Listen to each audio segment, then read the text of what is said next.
അച്ഛാ നല്ല അടിപൊളി ബൈക്കാണല്ലോ. അച്ഛൻ നിർബന്ധിച്ചാൽ ഞാനൊരു റൗണ്ട് ഓടിച്ചു വന്നിട്ട് കൃത്യമായ അഭിപ്രായം പറയാം. ഓ, ഏതായാലും ബൈക്ക് വാങ്ങിപ്പോയില്ലേ, മുഴുവൻ കാശും കൊടുത്തു. ഇനിയിപ്പോ എന്തായാലും അങ്ങ് സഹിക്കുക തന്നെ. എന്നാലും അച്ഛന് നിർബന്ധമാണെങ്കിൽ ഞാനൊരു റൗണ്ട് ഓടിച്ചിട്ട് വരാം. ഇല്ലടാ, എനിക്ക് അങ്ങനെ ഒരു നിർബന്ധവും ഇല്ല. എനിക്കുണ്ടല്ലോ. എന്ത്? ഈ ബൈക്കിൽ ഒരു റൗണ്ട് അടിച്ച് വരണമെന്ന് എനിക്ക് നിർബന്ധമുണ്ടല്ലോ. അച്ഛൻ കീ എടുക്ക്. ടിൻഡു, വേണ്ട, ഞാൻ പറയുന്നത് കേൾക്ക്. നീ ഇത്രയും വലിയ ബൈക്ക് ഓടിക്കാനൊന്നും ആയിട്ടില്ല. വല്ലയിടത്തും മറിഞ്ഞു വീണാ പിന്നെ അതും കൊണ്ട് ബുദ്ധിമുട്ടണം. വേണ്ട, ശരിയാവില്ല. എന്റെ അച്ഛാ, ഇതിലും വലിയ ബൈക്ക് ഞാൻ ഓടിച്ചിട്ടുള്ളവനാ. അച്ഛൻ കീ ഇങ്ങത്താ. ദൈവമേ, ഇനി ഏത് ഹോസ്പിറ്റലിലാണാവോ ഇവനെ ഞാൻ അന്വേഷിക്കേണ്ടത്? വീട്ടുകാരെ വിവരം അറിയിക്കണോ? അതിന് ഞാൻ ചത്തില്ലല്ലോ ചേച്ചി, ബന്ധുക്കളെ വിവരം അറിയിക്കാൻ. ഒരു ഇഞ്ചക്ഷൻ വെക്കണം. പേടിക്കാനൊന്നുമില്ല, ഒരു ഉറുമ്പരിക്കുന്നത് പോലെ ഉണ്ടാവൂ. എന്നാ പിന്നെ ഒരു ഉറുമ്പിനെ കൊണ്ട് കടിപ്പിച്ചാ പോരെ? വെറുതെ ഒരു സൂചി വേസ്റ്റ് ആക്കണോ? കൈയും കാലും ഒടിഞ്ഞു കിടക്കുകയാണെങ്കിലും വായിലെ നാക്കിന് ഒരു കുറവുമില്ല. അയ്യോ, ഇതൊരു സെഡേഷനാണ്. ഇപ്പൊ ഉറക്കം വരും, വേഗം ഉറങ്ങിക്കോ. ഞാൻ കുറച്ചു കഴിഞ്ഞ് വരാം. ഞാനിത് 3ാമത്തെ തവണയാ വരുന്നത്. ഈ കുട്ടി എന്താ ഇഞ്ചക്ഷൻ വെച്ചിട്ട് ഉറങ്ങാത്തത്? എന്റെ സിസ്റ്റർ ഇങ്ങനെ ഇടയ്ക്കിടയ്ക്ക് വരുന്നത് കൊണ്ടാ എനിക്ക് ഉറങ്ങാൻ പറ്റാത്തത്. സിസ്റ്ററെ കാണുമ്പോഴേ എനിക്ക് പേടിയാ. Please get out.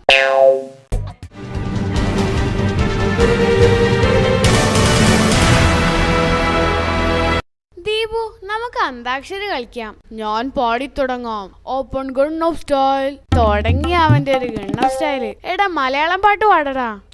മലയാളം? ഞാൻ മലയാളം ഒന്നും പാടാറില്ല, നിനക്കറിയില്ലേ? എടാ, ഗണ്ണം സ്റ്റൈൽ ഇംഗ്ലീഷ് അല്ല, കൊറിയനാ. കൊറിയൻ.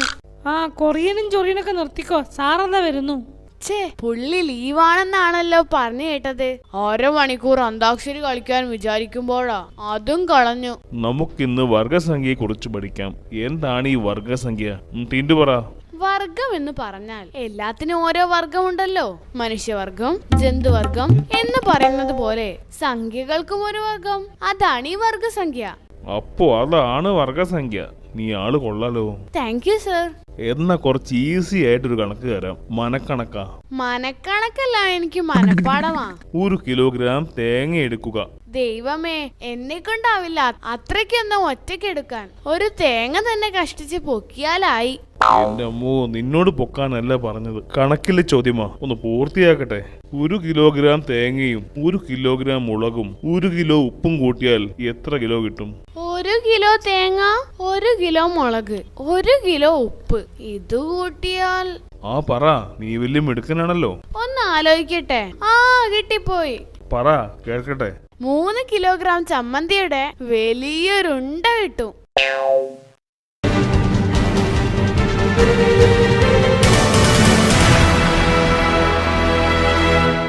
ഈ ഇടയ്ക്കിടയ്ക്കുള്ള പരീക്ഷ കാരണം മനസ്സിനൊരു സ്വസ്ഥതയില്ല.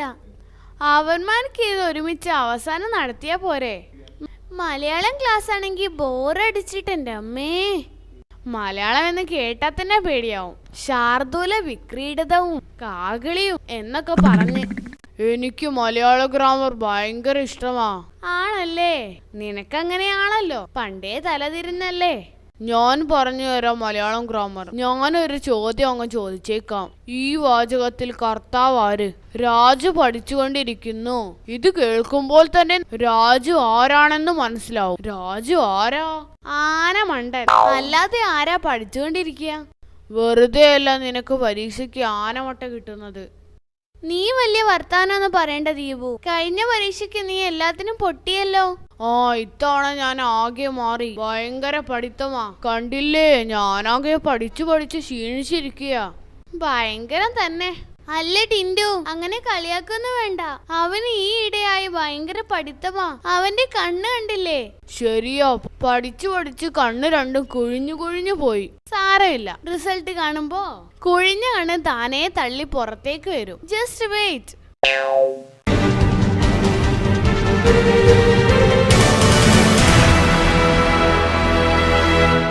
ടിൻഡു, സാർ സമയം ഇത് എത്രയാന്ന വിചാരം? നീ ട്യൂഷന് പോകുന്നില്ലേ? ദാ പോവാണമ്മേ. ഇന്ന് ഫീസ് കൊടുക്കണം. എനിക്ക് വയ്യ വല്ലവന്റെ വായിലിരിക്കുന്നത് കേക്കാൻ. ഇതാ കാശ്. ഇതുകൊണ്ട് വല്ല ഗുണവും ഉണ്ടോടാ? പിന്നെ ഈ കാശ് കൊണ്ട് ട്യൂഷൻ മാഷിന് ഒരുപാട് ഗുണങ്ങളുണ്ടാവും. അങ്ങേരുടെ കാര്യമല്ല, നിന്റെ കാര്യമാ ചോദിച്ചത്. എനിക്ക് എന്ത് ഗുണം? പുള്ളി ഡിസ്കൗണ്ട് ഒന്നും തരില്ലമ്മേ. തന്നിരുന്നെങ്കിൽ ഐസ്ക്രീം ഒക്കെ വാങ്ങാമായിരുന്നു.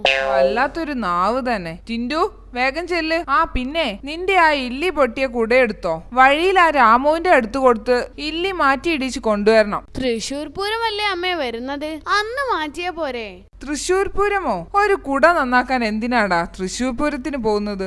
അല്ല, തൃശൂർ പൂരത്തിന് കുടമാറ്റം ഉണ്ടെന്നാ ദീപു പറഞ്ഞേ. ഷോ, ഇവന്റെ ഒരു കാര്യം. വേഗം ചെല്ലടാ. ഓ, ഇന്ന് രണ്ടുപേരെങ്കിലും ഉണ്ടല്ലോ. സമാധാനം. ഈ പിള്ളേരൊക്കെ എന്താണോ ക്ലാസ്സിൽ വരാത്തത്? പഠിപ്പിക്കലിന്റെ ഗുണം, അല്ലാതെ എന്ത് പറയാൻ? ഡാ, അനാവശ്യം പറയുന്നു. എടുക്കടാ ഫീസ്. ഓ, അപ്പോഴേക്കും ഫീസ് ചോദിച്ചു കളഞ്ഞു. ഞാനൊരു തമാശ പറഞ്ഞതല്ലേ സാറേ. ഇന്നലെ നമ്മൾ കളേഴ്സിനെ കുറിച്ച് പഠിച്ചല്ലോ. ആ പാഠത്തിൽ വല്ല സംശയവും ഉണ്ടെങ്കിൽ ചോദിക്കാം. എനിക്കൊരു സംശയമുണ്ട്. അതെ സാറേ, ബ്ലാക്കും ഒരു കളറല്ലേ? അതെ. വൈറ്റ് മറ്റൊരു കളറല്ലേ? അതേലോ, ബ്ലാക്കും വൈറ്റും വേറെ വേറെ കളറുകളാണ്. ആണല്ലോ. അങ്ങനെയാണെങ്കിൽ ബ്ലാക്ക് ആൻഡ് വൈറ്റ് TV എന്താ മാഷേ കളർ TV ആവാത്തത്? നിന്റെ ഓരോ ഒടുക്കത്തെ സംശയങ്ങൾ. എടാ, മേലിൽ ഇത്തരം കുരുട്ട് സംശയങ്ങളുമായിട്ട് വന്നാലേ തല്ലി കാല് ഞാൻ ഒടിക്കും. ആ, ഹലോ, കസ്റ്റമേഴ്സിനോട് അല്പം മര്യാദയായിട്ട് പെരുമാറണം. ഇവിടെ വേറെയും ട്യൂഷൻ സെന്റർ ഉണ്ട്, മറക്കണ്ട.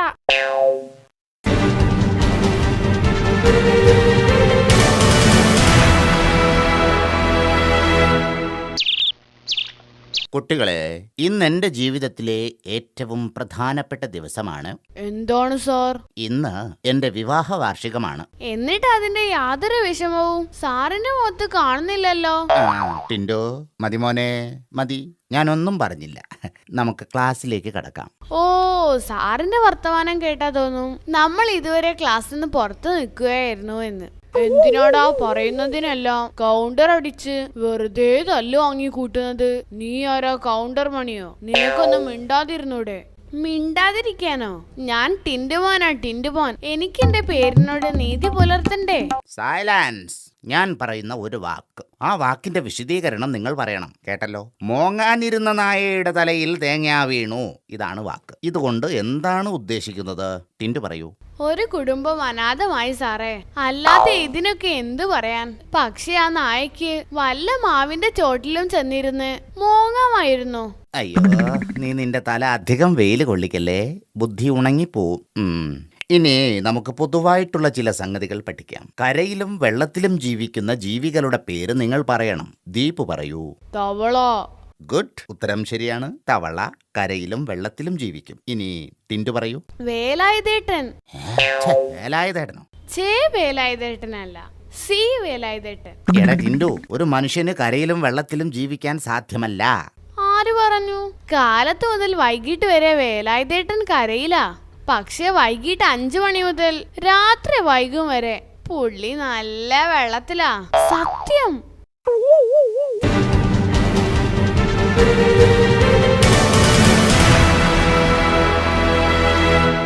എടാ, ഈയിടെയായി നിന്റെ പഠിത്തം അത്ര ശരിയല്ലെന്നാ ഗോപിമാഷ് ഇന്നലെ എന്നോട് പറഞ്ഞത്. നേരാണോടാ? നിനക്ക് ഇംഗ്ലീഷും ഹിന്ദിയും ഒന്നും അറിയില്ലെന്നാ സാറ് പറയുന്നത്. അതൊക്കെ അങ്ങേരെ അസൂയ കൊണ്ട് പറയുന്നത് അച്ഛാ. പുള്ളിക്ക് ഹിന്ദിയും ഇംഗ്ലീഷും നന്നായിട്ട് അറിയാമല്ലോ. അപ്പോ അത് അറിയാത്തവരെ കാണുമ്പോൾ സാറിന് അസൂയയാ. എന്തൊരു സാറാ ഇത്? അത് ശരി. എടാ, ഞാനൊരു കാര്യം പ്രത്യേകം പറയാം. നീ അതനുസരിച്ചേ പറ്റൂ. പഠിപ്പ് മതിയാക്കി പോയി കിടന്നുറങ്ങാനല്ലേ? ഞാൻ എപ്പോഴേ റെഡി. കൊന്നുകളയും ഞാൻ. ഉറങ്ങാനല്ല. മറ്റൊരു കാര്യമാണ് എനിക്ക് നിന്നോട് പറയാനുള്ളത്. അതായത് ഹിന്ദി ക്ലാസ്സിൽ മോനിന് ഹിന്ദി മാത്രമേ സംസാരിക്കാവൂ, ഇംഗ്ലീഷ് ക്ലാസ്സിൽ ഇംഗ്ലീഷും. അത് ശരിയാവില്ല അച്ഛാ. അതെന്താടാ ശരിയാവാത്തത്? മര്യാദയ്ക്ക് പറയുന്നത് അനുസരിച്ചോണം. എടാ, അങ്ങനെ ചെയ്താലേ നിന്റെ ഭാഷാജ്ഞാനം വർദ്ധിക്കൂ. എന്ത് വർദ്ധിക്കുന്നത്? ഭാഷാജ്ഞാനം. ഓ, അതായിരുന്നോ? എന്റെ അച്ഛാ, ഞാൻ അതിന് ശ്രമിച്ചതാ. ഹിന്ദി ക്ലാസ്സിൽ ഹിന്ദിയും ഇംഗ്ലീഷ് ക്ലാസ്സിൽ ഇംഗ്ലീഷും പറഞ്ഞു നോക്കിയതാ. പക്ഷെ 2 സാറന്മാരും കാല് പിടിച്ച് പറഞ്ഞു, ടിൻഡു ദയവ് ചെയ്ത് നീ വാ തുറക്കരുതെന്ന്. അതോടെ നിർത്തിയതാ. നമ്മുടെ ഇംഗ്ലീഷും ഹിന്ദിയും ഒന്നും അവർക്ക് മനസ്സിലാവില്ലെന്നേ. എടാ, നിന്റെ പൊട്ട ഹിന്ദിയും ഇംഗ്ലീഷും കേട്ടിട്ട് അവര് നിന്നെ കളിയാക്കിയതാ. മോൻ അതൊന്നും കാര്യമാക്കണ്ട. മോൻ അച്ഛൻ പറയുന്നത് പോലെ കേട്ടാ മതി. നാളെ മുതൽ അതാത് ക്ലാസ്സിൽ അതാത് ഭാഷ. ഓക്കെ? അപ്പൊ അച്ഛാ, എനിക്കൊരു സംശയം. ഫിസിക്സ് ക്ലാസ്സിൽ ഏത് ഭാഷയാ സംസാരിക്കേണ്ടത്? ഇതാടാ നിന്റെ കുഴപ്പം. എന്തെങ്കിലും ഒരു നല്ല കാര്യം പറഞ്ഞ അപ്പൊ തുടങ്ങും. നീ നിന്റെ ക്ലാസ്സിലെ ഡുണ്ടുമോളെ നോക്ക്, എന്തൊരു സ്മാർട്ടാണ് അവൾ. പിന്നെ പരീക്ഷയ്ക്ക് അവൾ എഴുതിയത് നോക്കി എഴുതിയിട്ടാ. ഞാനല്ലാത്ത